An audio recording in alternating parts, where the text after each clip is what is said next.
Okay, who are you and where can we find you online? So I'm Shafqat. I'm the CEO of NewsCred. I also founded the company about 2 years ago. You can find us at www.newscred.com. Okay, and real quick, what is NewsCred? So NewsCred provides content solutions to web publishers. What does that actually mean?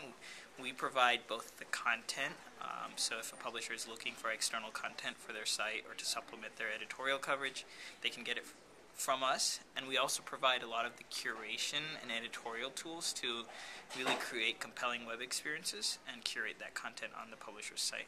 Okay, so here's what I'm curious about, because we've known each other online for, Sure. maybe 2, maybe even 3 years. Yeah.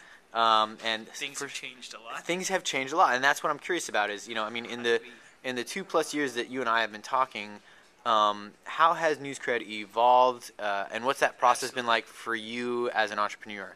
Yeah, and I think actually that's one of the most exciting parts of the entrepreneurial journey. It's like, what some people call the pivots along the way.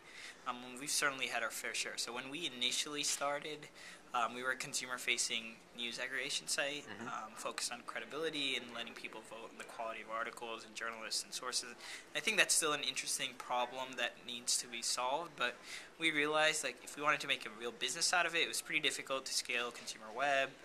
CPM ads were going down the drain. We really wanted to do something that was more viable business, because I think journalism or kind of media startups don't have to be pure content plays.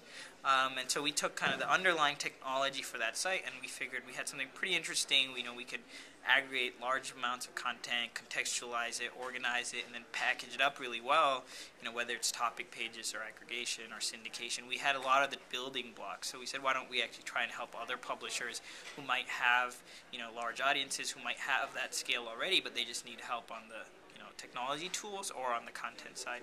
So we switched about 1.5 years ago. We really doubled down basically on this product, and it's been, I think as an entrepreneur you have to go wherever the market pulls you, rather than try and force products in a market, and that's really why we made the change, and we're super excited by it.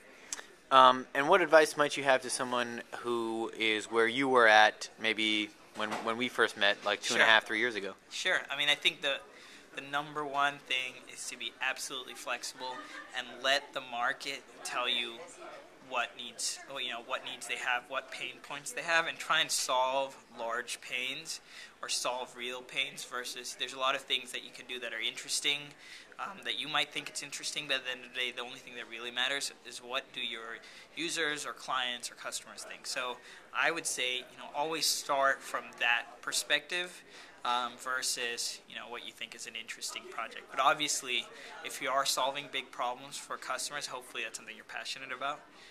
Because if you have the two, then I think no one can stop you. It's my cheesy I love it. phrase of the day. Cool. Thank you very much. No problem. My pleasure.